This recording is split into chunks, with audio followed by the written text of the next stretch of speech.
الكل شاف ظاهرة تلوين الخرائط عند سكان الزريبة.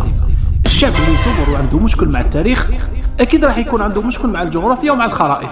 هيا نبحثوا ونشوفوا ونعرفوا منين جت فكرة الاستيلاء على الأراضي بأقلام التلوين.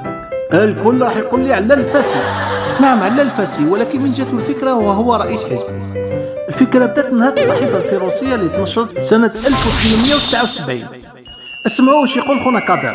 نقدم لكم الخريطة الفرنسية اللي صدرت من مكتبة التجارية تاع بوردو في 1879. هذه الخريطة فيها مشاريع فرنسية لربط مستعمراتها بالسكك الحديدية، يعني كانت تجيبها من الشمال وتوتل طنبوكتو ومالي والسينيغال وتحوط عليها بيان كوميلفو. كان عندهم مشروع شباب على كل. الفرنسيين كانت عندهم فكرة يديروا خط السكة الحديدية من الجزائر إلى نهر السنغال. خداو مسار رحالة بول سولي، رحالة كما هذاك الرحالة جيغي دوميغ شيفو peu de gazon, un peu de limonade. اه وي، يحوس ويلونسي دي فيديو باش يدير البوز. لكن الرحالة هذا كان يدرس طبيعة الشعوب لاستغلال ثرواتهم. ما كانش يلونسي دي فيديو، ولكن كان يدير كتابات باش يدير الباز هو تاني في وقته. انطلقت الرحلة نتاعو من الجزائر لغواط، هبط للصحراء، راح لمالي طنبوكتو، وصل حتى نهر السنغال. فرنسا باش دير المشروع تاعها السكة الحديدية من الجزائر إلى نهر السنغال مرورا بطنبوكتو، خداو مسار الرحالة الفرنسي بول سولي. داروا هذاك المقترح وحطوه في جريدة ورسموا الخريطة سنة 1879. هنا يجي لاكتور نتاعنا.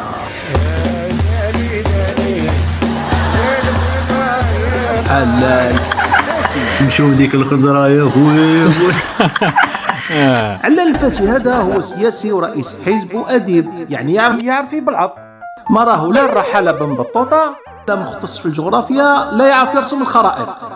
شاف الخريطة اللي رسموها الفرنسيين سنة 1879، كوف روحه وزاد عليها عام. قال لهم هذه خريطة الحدود الحقة باش يدير الباج هو تاني، كيما البهالين اللي راهم يتاجروا بالخريطة الوهمية دركا. المهم قول بشعب بكماله دخلهم في الأوهام الدنكيشوتية التوسعية.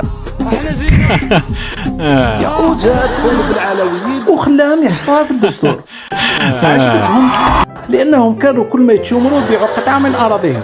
وزاد قول حتى مؤرخين ومشايخ وأساتذة جامعة باش يتوهموا تاريخ وجغرافيا وخرائط مبنية على مسار الرحالة الفرنسي بول سولي.